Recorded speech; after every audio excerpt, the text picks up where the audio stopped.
Assalamualaikum warahmatullahi wabarakatuh. Perkenalkan, nama saya Wina Putikasari dengan NIM C1C021003.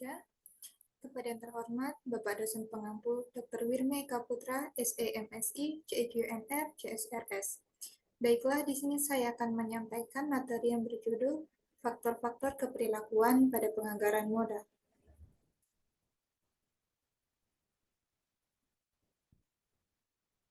Faktor-faktor keperilakuan. Manajer keuangan dan akuntan manajemen terlibat secara mendalam pada penyusunan anggaran operasional, baik dalam pengembangan anggaran maupun dalam pelaporan kinerja setelahnya. Contoh dari anggaran operasional meliputi anggaran penjualan, anggaran biaya tenaga kerja, anggaran biaya produksi, dan lainnya, di mana penekanan pada perbandingan antara hasil aktual dan anggaran untuk pengendalian, perencanaan, dan koordinasi seluruh tujuan yang seluruhnya didasarkan pada jangka pendek.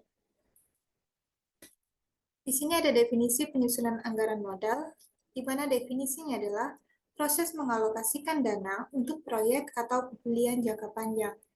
Kemudian ada jenis dan pentingnya faktor-faktor keperilakuan dari penyusunan anggaran modal.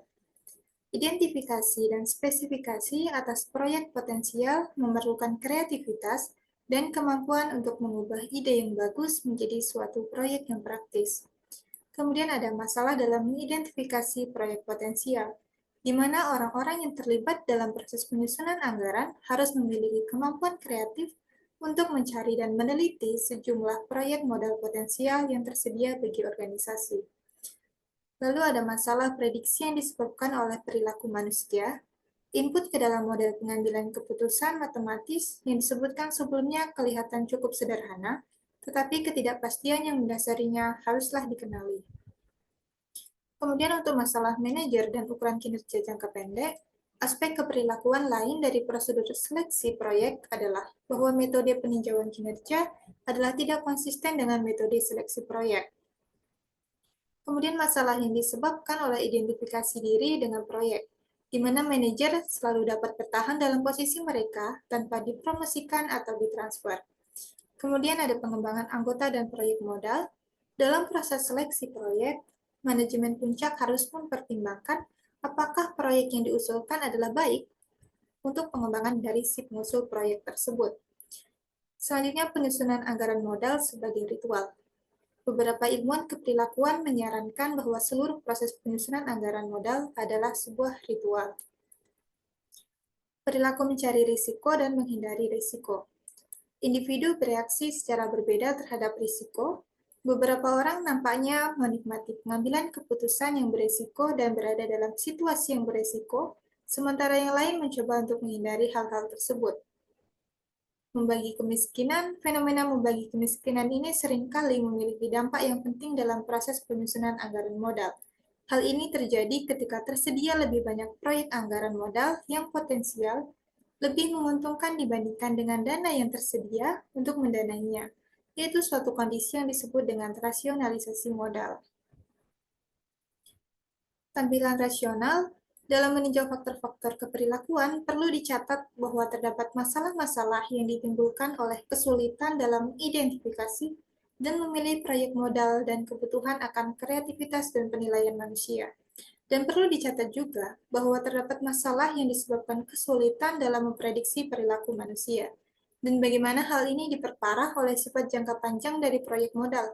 Banyak manajer yang cenderung untuk memiliki perspektif jangka pendek karena evaluasi kinerja mereka yang biasanya tuh didasarkan pada ukuran-ukuran jangka pendek. Kemudian hal ini dapat menghambat seleksi dan manajemen proyek modal yang memotivasi perspektif jangka panjang.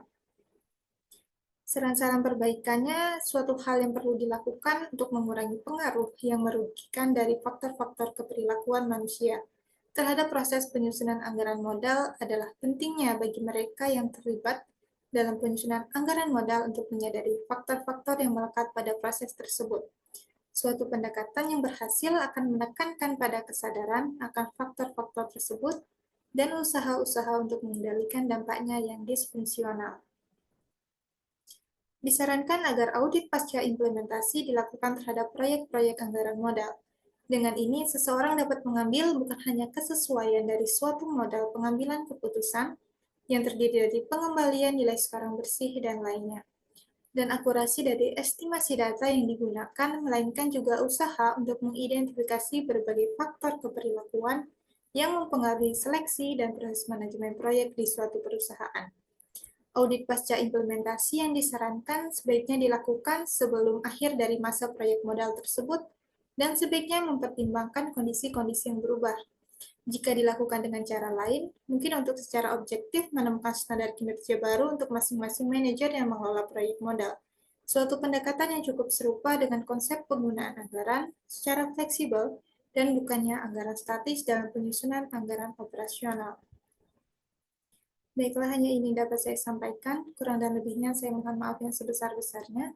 Saya akhiri, wabillahi taufiq wal hidayah. Wassalamualaikum warahmatullahi wabarakatuh.